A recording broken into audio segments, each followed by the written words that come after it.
Deputy CM హోదాలో ఉన్న పవన్ కళ్యాణ్కు హెలికాప్టర్లో సీటు స్పెషల్ ఫ్లైట్ తప్ప ఈ ప్రభుత్వంలో భాగస్వామ్యం ఉందా అని మాజీ మంత్రి వైఎస్ఆర్సీపీ నేత అంబటి రాంబాబు ప్రశ్నించారు.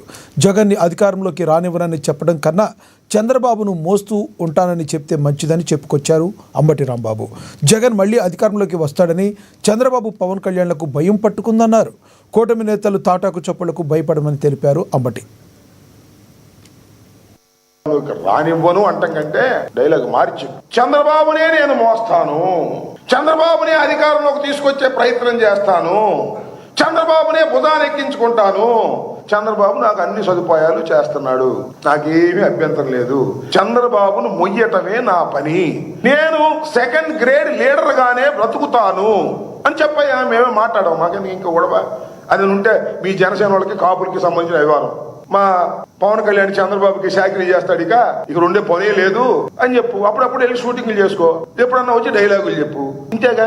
అసలు నీకు ఈ ప్రభుత్వంలో అసలు భాగస్వామ్యం ఉందా అని అడుగుతా ఉన్నా. ఉప ముఖ్యమంత్రికి పేరు, హెలికాప్టర్లో సీటు, స్పెషల్ ఫ్లైట్ తప్ప అసలు ఉప ముఖ్యమంత్రిగా ఈ పరిపాలనలో నీ భాగస్వామ్యం ఏది అని అడుగుతా ఉన్నా. లేదు, భాగస్వామ్యం అవసరంలా, నాకు ఆఫీస్ కడితే చాలు, క్యాష్ కొడితే చాలు అనే పద్ధతుల్లో వ్యవహరిస్తున్నటువంటి పవన్ కళ్యాణ్ గారు మమ్మల్ని అధికారంలో రానియడంట. ఆపేస్తాడంట, గేటు గారు కాపలాగా.